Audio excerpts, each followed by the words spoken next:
श्रीमत में सुख है, श्रीमत में शांति है, श्रीमत में आनंद है, श्रीमत में आशीर्वाद है, श्रीमत में कल्याण है, श्रीमत में सुरक्षा है, श्रीमत में माया से सजाओं से बचाव है, श्रीमत में प्राप्ति है, श्रीमत में श्रेष्ठता है को यथार्थ स्मृति में रख कल्याणकारी शुभ चिंतक परमपिता परमात्मा के हर श्रीमत का पालन कर सपूत बच्चा बनकर संगम युग में उनसे उनका बच्चा कहलाने का हक प्राप्त करने की आज की मुरली से देह अभिमान के वंश और अंश को समाप्त कर देही अभिमानी बनने की मेहनत गंभीरता से करके उसमें सफलता मूर्त बनने की हम आत्माओं के लिए मीठे मीठे परमात्मा की मीठी मीठी शिक्षाएं और अवज्ञा करने प्रति उनकी गंभीर चेतावनियां।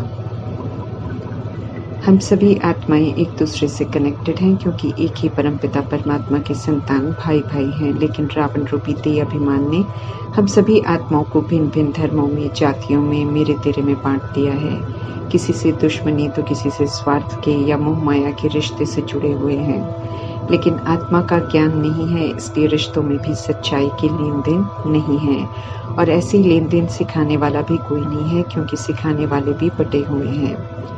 ज्ञान गुणों शक्तियों के सागर परमपिता परमात्मा हम खाली हो गई आत्माओं को पहले ज्ञान से, गुणों से, शक्तियों को प्रयोग में लाकर खुद को संपन्न बनने की विधि बताते हैं। जितना परमात्मा से प्राप्त ज्ञान गुण शक्तियों को अपने प्रैक्टिकल जीवन में यूज करेंगे उतना उनसे संपन्न बनते जाएंगे। फिर उन्हें अन्य आत्माओं को भी जो भी संबंध संपर्क में आए उन्हें जरूर ज्ञान गुण शक्तियों का सहयोग देना है।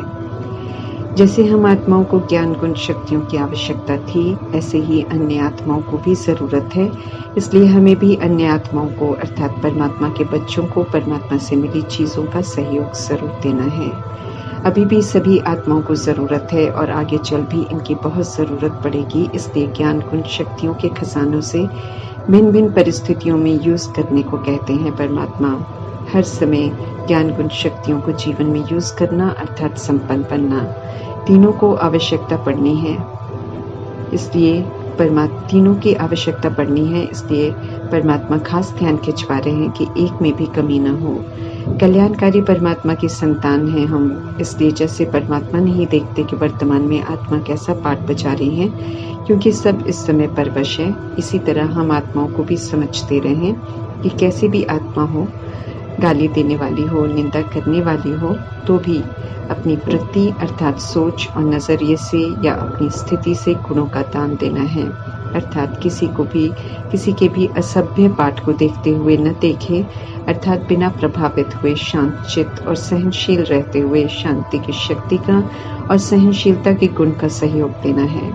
परमात्मा समझ देते हैं कि जब हम किसी के उल्टे व्यवहार को देखकर रिएक्ट नहीं करते हैं, उन्हें हम रिजेक्ट नहीं करते हैं, तो हम उन्हें शांत और सशक्त बनने का सहयोग देते हैं। इसी विधि से पुराने कर्ज को भी खत्म करने में मदद करते हैं क्योंकि परमात्मा कहते हैं कि हम पूर्वज आत्माओं पर जिम्मेवारी है। द्वापर युग और कलयुग में आने वाली आत्माएं असभ्य व्यवहार करेंगी क्योंकि उन्होंने सृष्टि पर आकर असभ्यता ही देखी है और पुनर्जन्म लेकर वैसे ही संस्कार बनाए हैं। इसलिए परमात्मा हम आत्माओं को संकल्प, बोल, वृत्ति, दृष्टि द्वारा अच्छाइयों का सहयोग देकर सभी को अच्छा बनाने की श्रेष्ठ मत दे रहे हैं। हम ज्ञान का, गुणों का, शक्तियों का सहयोग तभी दे सकेंगे जब हम उन्हें धारण कर रोज संकल्प, बोल, कर्म में प्रैक्टिकल में यूज करेंगे और संपन्न बन जाएंगे। बिना यूज किए और वो भी विपरीत परिस्थितियों में परमात्म खजाने जमा नहीं होते हैं, अर्थात संपन्न बनने के लिए इनका जीवन में प्रयोग करना बहुत जरूरी है। परमात्मा पिता को पहचान, जो उन्हें अनुभव कर लेता है, उनसे प्रभावित हो जाता है, वो कभी भी किसी से भी प्रभावित नहीं हो सकता है। प्रभावशाली परमात्मा का प्रभाव उच्चतम है, शुद्ध है, पवित्र है, असीम है, तृप्त करने वाला है, जिसे अनुभव करने के बाद कोई और अपना प्रभाव डाल ही नहीं सकता है। सन शोज फादर की बहुत बड़ी जिम्मेवारी है हम आत्माओं की, क्योंकि हम परमात्मा से उच्चतम शिक्षा प्राप्त कर रहे हैं। जितनी मिठास से और शालीनता से परमात्मा हमें पढ़ा रहे हैं, ऐसे ही हम आत्माओं को भी अपनी आचरण में दैवी मीठी चलन से अर्थात पवित्रता, मधुरता, धैर्यता, हर्षित मुक्ता, रमणीकता, संतुष्टता, उदारता, नम्रता, प्रेम, सहनशीलता, शुभ भावना, क्षमाशील सरलता से, परोपकार की भावना से, पाप का शोक करने की, सभी को परमात्मा का परिचय देने की, वर्षे का अधिकार बनाने की जिम्मेवारी दे रहे हैं परमात्मा, और उसे हमें पूरा करना है। इसी विधि से सत्य का परिचय देकर सभी को सत्य से जोड़ सकते हैं। आत्मा है, आत्म अभिमानी थे, आत्मा के स्वधर्म और स्वरूप में रहकर सोचते, बोलते, कर्म करते थे। अभी पुनः हमें आत्मा के पाठ को खुद को पक्का कर आत्म अभिमानी बनना है। देह का भान और अभिमान बिल्कुल समाप्त हो जाए। जब देह का भान समाप्त हो जाएगा तो सारी दैहिक कड़वाहट खत्म हो जाएगी। देही अभिमानी स्थिति अर्थात शंकर की स्टेज तक पहुंचना है, ऊंची मंजिल है। इसलिए परमात्मा निशानियां बता रहे हैं देही अभिमानी की, ताकि हम सब खुद को चेक कर, चेंज कर देखते रहें कि हम कहां तक पहुंचे हैं। देही अभिमानी अर्थात बहुत बहुत मीठे, लवली, श्रीमत पर एक्यूरेट चलने वाले, सदा हर ईश्वरीय कार्य के लिए हाँ जी करने वाले, बहाना नहीं बनाने वाले, सदा परमात्मा के फरमान पर चलने वाले, उनका पूरा रिगार्ड रखने वाले, क्रोध में आकर परमात्मा की अवज्ञा नहीं करने वाले, दैहिक लगाव से मुक्त रहने वाले, परमात्मा की याद में रहकर समय, श्वास, संकल्प सफल करने वाले। इसके आधार से हमें खुद को चेक करते रहना है कि हम कहाँ तक देही अभिमानी बने हैं। भारत प्राचीन है, भारत कभी धनवान था, स्वर्ग था, परिस्तान था, सचखंड कहलाता था। 5000 वर्ष का ड्रामा भारत में चलता है, बाकी सब देश द्वापर युग के अंत से नंबर पाठ में आते हैं। करोड़ों की आबादी तो परमात्मा को पहचानने में असमर्थ है, इसलिए जानते ही नहीं हैं, और जो जान के हैं वे भी नंबरवार पुरुषार्थ अनुसार ही जान पाते हैं। इसलिए सभी एक समान उनकी बातों को समझते नहीं हैं और उनकी शिक्षाओं के प्रमाण चलते भी नहीं हैं, जबकि परमात्मा सभी को एक समान पढ़ा रहे हैं। जिस पढ़ाई को पढ़कर धारण कर ब्रह्मा नारायण बन जाते हैं, तो कोई साहूकार, तो कोई प्रजा, कोई दास दासी बन जाते हैं, क्योंकि नंबरवार समझते हैं और फिर नंबरवार श्रीमत पर चलते हैं। भगत बिना बायोग्राफी जाने दुख में, जरूरत के समय में परमात्मा को पुकारते हैं, इसलिए परमात्मा को कभी भी जान नहीं पाते हैं। स्वर्ग की रचता परमात्मा है, दुख हरता, सुख करता है, फिर भी उनके बच्चे होकर सब दुखी हैं, नर्क में हैं। क्यों? युक्ति से ध्यान खिंचवाना है कि कैसे परमात्मा को भूल सब अनाथ और दुखी हो गए हैं। परमात्मा से क्या संबंध है? और परमात्मा सर्वव्यापी नहीं है, बल्कि दुख मिटाने वाले, सुख देने वाले हैं। इस विधि से गलत मान्यताओं की तरफ सभी का ध्यान खिंचवाना है, बताना है कि अगर परमात्मा दुख देते हैं तो उनसे दुख दूर करने की प्रार्थना क्यों करते हैं? कभी दुख मिटाया ही होगा, तभी तो पुकारते हैं। ज्ञान तब चाहिए जब अज्ञानता है, और वो अभी कलयुग के अंत में है, तो आत्माएं जागृत होती हैं, पुरुषार्थ से प्रारब्ध बनाती हैं, फिर सतयुग में जाती हैं, वहाँ ज्ञान की आवश्यकता नहीं होती है। यहाँ से आत्म अभिमानी समझदार बनकर जाते हैं, प्रारब्ध का आनंद लेते हैं, नंबरवार पुरुषार्थ अनुसार प्रारब्ध बनती हैं। आत्म अभिमानी बनना, देह का भान मिटाना बहुत मेहनत की बात है, निरंतर अटेंशन चाहिए। ये वो अवस्था है जब देह का नाम, रूप, भाषा, जाति, मर्तबा, देश से संबंधित सारी बातों का भान मिट जाए, खुद भी आत्मा का अनुभव हो और दूसरा भी आत्मा ही दिखाई दे। जब तक देह का भान है, जब तक कोई पुरुष, स्त्री, कुमार, कुमारी, दैहिक रिश्ते, माता पिता, चाचा चाची, आंटी अंकल, बुजुर्ग, जवान, बच्चा, पंजाबी, मराठी, गुजराती, अमेरिकन, ऑस्ट्रेलियन, हिंदू, मुस्लिम, सिख, ईसाई दिखाई देंगे, तब तक भेदभाव मिटेगा नहीं।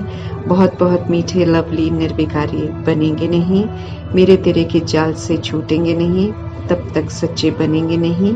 और जब तक सच्चे बनेंगे नहीं, तब तक ईश्वरीय पढ़ाई में नापास हैं, सचखंड में प्रवेशता का पासपोर्ट मिलेगा नहीं, और सजाओं के पात्र अलग बन जाएंगे, क्योंकि परमात्मा की शिक्षा है, अपने को आत्मा समझो और औरों को भी आत्मा समझो। स्मृति स्वरूप नष्ट मोह बनना है।